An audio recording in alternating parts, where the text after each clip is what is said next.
ሰላም ከመይ ጸንሑ ክቡራት ተኸታተልቲ ነዚ ሰዓት ዝሓረና ዮም ሓፀርትን እዋናውን ዝበልናዮም ዜናታት ሒዝናልኩም መፂና ኣለና ንኽትከታተሉና ድማ ንዕድም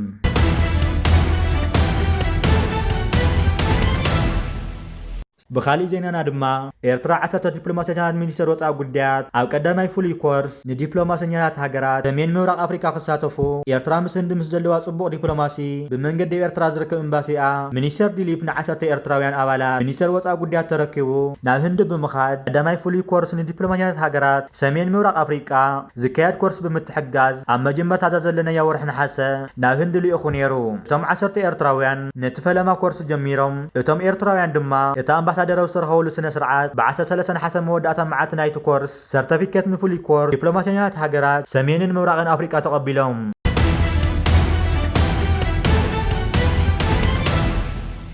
بخالي زيننا دما ጨንፈር ሚኒስትር ዕየር ማሕበራዊ ድሕነትን ዞባ ማእከላዊ 2024 ንዓሰ 338 ስድራ ስዋኣት ልዕሊ 56 ሚልዮን ናቕፋ ስሩዕ ደበስ ከም ዝኸፈለ ሓቢሩ መስርሕ ምክፍፋል ደበስ ንስድራ ስዋኣት ምስ መሻርክቲ ኣካላት ማለት ሚኒስትር ምክልኻል ዞባዊ ምምሕዳርን ኢንሹራንስ ተወዲካ ከም ዝተሰርሐ ዝገለጸ ሓላፊ ኣሃዱ ማሕበረሰብ ድሕነት ኣቶ ቴድሮስ ወፃ ዝነብሩ ዜጋታት ዝረኸብዎ ልዕሊ 2 ሚልዮን ናቕፋ እውን ብተመሳሳሊ መንገዲ ንዝግበአን ስድራታት እውን ከም ዝተማቃረ ሕብሪሁ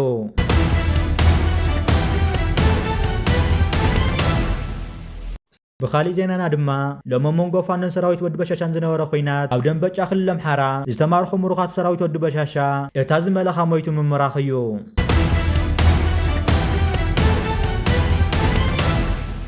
ريدن أمريكا دونالد ترامب نابتلو من مصر سياو مزن فلاديمير بوتين درخاولو خفل هاجر ألاسكا مرحلة كافتا أكوا واشنطن دي سي زركا وتدراو معسكر جينت بيز كلمة بوغاسا أما حاوراو مرة خفتات نحنتي أي خفل نأجداس نتركو أميتو صحافة خفل قديات وصا ماركو روبيو صحافة مكل خال بيست هاجستن دايركتور سليا وصا CIA زركوهم سمزي أمريكا ونافتا أخي وخصاتو في مخان تفليت الله ترامب روسيا ويوكرين سمع توقسخ تقبر قربتن تديكوين أو العليات وسخ قداخ قبر مخانو أتنقيقو مهلاوي فلات ሚኒስተር ጉዳያት ወፃኢ ሩስያ ሰርጌይ ላቭሮቭ ወገኑ መርገጽ ኢና ንጽር ዘየዳናገርን ይኽብል ተዛሪበሎ ወዓላ ኣላስካ ተዛረብ ዘሎ ማልያ ሚኒስተር ጉዳያት ወፃኢ ሩስያ ሓያሎ ሰበስልጣን ሩስያ ናብታ ኣኺባ ፕሬዚደንት ዶናልድ ትራምፕ ሩስያዊ መዘን ቭላድሚር ፑቲን ንምእንጋድ ክትሸባሸብ ጸንሕቲ ኣላስካዊት ከተማ አንኮረጅ ኣትዮም ኣለዉ ሓደ ካብኣቶም ሚኒስተር ጉዳያት ወፃኢ ሰርጌይ ላቭሮቭ እዩ እቲ ገዲም ላዕለዋይ ዲፕሎማስኛ ክሬምሊን እቲ ሎሚ ተኸዲንዎ ዝተረኣየ ማልያ ኣብ ዓይኒ ካሜራ ሪፖርተር ኣይትኸወለን እቲ ማልያ ብቋንቋ ሩስያ ማሕበራዊ ድነታዊ ሪፐብሊክ ሶቪየት ሕብረት ዝብል ተጻሓፎ እዩ ብሩስያ ትቕለስ ዝነበረ سويت حبرت سويت 15 هاجرات ريبابليك زحقفت كوينا ناي موداتا مرحي ازنور ميكيل دحرزت اتاتو صغاناتاتيا اب شحن 900 حان فريسا فاحيلا زحل كونات توهيل زغلزن اسات فرق خفل زمن زغصله وطرتم مونغ امريكان سويت حبرتن نبره سو او وتادراو متفنان زغلص يو موسكو واشنطن نت بسنك كونات يوكرين ام مونغو انت فطير زل حدش تفنن نمفتحين مرحته مالاسكا زراخو زلو اتا خابز طرفه خفل امريكا تنصيلا تركب بالهاجر الاسكا مريت روسيا دنبرت كوينا ام بل 19 خفل زمن هاسيزار داغماوي ألكسندر بلعل 7 مليون دولار لأمريكا شتايا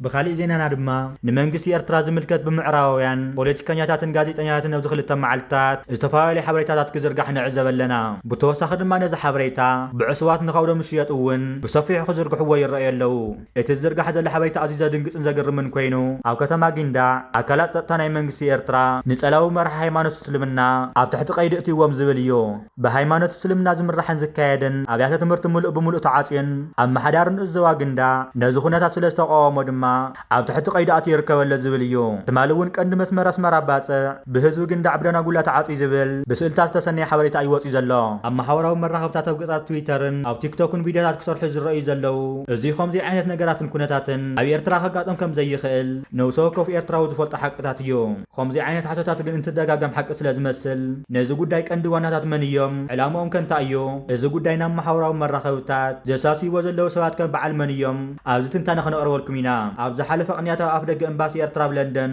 ኣብ ኤርትራ ሃይማኖት እስልምና ይርገጽን ይጋሃዝን ዝብል ብገለገለ ሰባት ተቃውሞ ሰልፍታት ተኻይዱ ነይሩ እዚ ምትእኻብ ብዘይ ዝኾነ ይኹን ፍረ ተወቲኑ ፋሕፋሕ ኩሉ ድማ ተራእዮም ነይሮም ቀንዲ ነዞም ሰባት እዚኣቶም ከምዚ ዓይነት ትልምን ዕላማን ኣጀንዳ ዝሃቦም ስርዓት ብልጽግና ብቐጥታ ካብ ኣዲስ ኣበባ ዝተዋሃበ ትእዛዛት እዩ ኣብዚ ሕጂ እዋን ዓቕሉ ጸይብዎ ዘሎ ስርዓት ብልጽግና ኣብ ልዕሊ ህዝብን መንግስትን ኤርትራ ዝኸፈተ ናይ ስነ ኣምራዊ ኩናት ናይ ማሕበራዊ መራኸብታት ኩናትን ክሰርሐሉ ስለ ዘይከኣለ እዩ ነቲ ውሽጢ ሃገር ዝርከብ ህዝቢ ኤርትራ ንምክፍፋል ዝተፈላለዩ ፈተናታት ዘካይድ ዘሎ እቲ ሕጂ ዝግበር ዘሎ ፈተናታት ከዓ ብቐጥታ ኣካልናቱ ክኸውን ከሎ ብገለገለ ዝተጸለሉ ጠፊኦም ዝነበሩ ሰባት ኣብ ቅድመ ግንባር ኣሰሊፍካ ታሪኻውያን ጸላእቲ ህዝብን መንግስትን ኤርትራ ዝነበሩ ቅድሚ ናጽነት ኣብ ዝነበረ እዋን እውን ኤርትራ ምስ ኢትዮጵያ ክትሕወሰልዋ እናበሉ ጎስጓሳ ዘካይዱ ዝነበሩ ታሪኻውያን ጸላእቲ ህዝቢ ኤርትራ እዮም። ሕጂ ቅድመ ግንባር ተሰሊፎም ከምዚ ዓይነት ፈተናታት እናካየዱ ዝርከቡ ዘለዉ ኮይኖም እዞም ሰባት እዚኣቶም ከምዚ ዓይነት ነገራት ኣብ ዘካየድሉ እዋናት ምዕራባውያን ጋዜጠኛታትን ፖለቲከኛታትን ብስርዓት ብልጽግና ብቐጥታ ዝኽፈሉ ከዓ ነዚ ከምዚ ዓይነት ኩነታት ንኤርትራ ዝተተሓሓዘ ንማሕበራዊ መራኽብታት ብምዕልቕላቕን ማሕበረሰብ ዓለም ኣብ ልዕሊ ህዝብን መንግስትን ኤርትራ ዘለዎ መራእያ ብሕማቕ ምጽላው እዩ።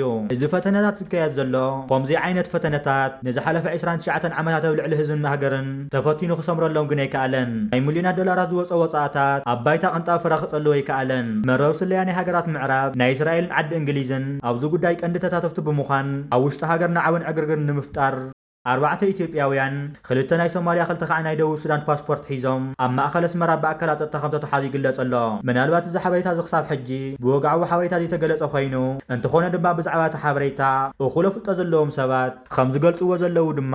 እዞም ሰባት እዚኣቶም መንነቶም ከይፍለጥ ብዝብል ናይ ሶማልያ ናይ ደቡብ ሱዳን ፓስፖርት ብምሓዝ እዮም ናብ ኤርትራ ብምእታው ኣብ ልዕሊ ሰበስልጣን ናይ ኤርትራ ቅትለት ንምፍጻም ተልእኾ ተዋሂቦም ናብ ኤርትራ ከም ዝመጹ ዝገልጹ ዘለዉ። እዞም 4 ኢትዮጵያውያን እዚኣቶም ካብ ስርዓት ብልጽግና ሓወርቶም ተላኢኾም ኣብ ልዕሊ ሰበስልጣን ኤርትራ ቅትለት ንምፍጻም እዮም ናብ ኤርትራ ከም ዝኣተዉ ዝገልጹ ዘለዉ። ኣብ ዝሓለፈ ቀረባ ዋርሒ ስርዓት ብልጽግና ልዕሊ 200 ንመንግስቲ ኤርትራ ክስሉ ጸኒሖም ብምባል ኤርትራውያን ከም ዝኣሰረ ባዕሉ ብናይ መገዛ ርእሱ ሚድያታት ክገልጽ ጸኒሑ ነይሩ። እዚ ድማ ንፈለማ እዋን ዘጋጥም ዘሎ ዘይኮነስ ኣብቲ ዝሓለፈ ቀረባ መዓልትታት እውን 3 ናይ ኢትዮጵያ ስለያ ኣብ ከባቢ ዓሰብ ኣብ ትሕቲ ቁፅጥር ከም ዝኣተዉ ተገሊጹ ነይሩ። ስለዚ ድማ ስርዓት ብልጽግና ኣብ ልዕሊ ኤርትራ ወራር ክፍጽም ምዃኑ ብወግዒ ዝገልጽ ዘሎ ኮይኑ ኣብ ፍርቂ በፂሕና ክብል ድማ ትማሉ ገሊጹ ኣሎ። ናብ ኤርትራ ስለያ እናለኣኸ ዝተፈላለዩ ስርሒታት ከካይድን መጽናዕትታት ክገብር እኳ ይፍትን እንተሃለወ እንተኾነ ግን ብኣካላት ናይ ኤርትራ ቀልጢፎም ኣብ ትሕቲ ቁፅጥር ከኣትዉ እዮም ዝረአዩ ዘለዉ።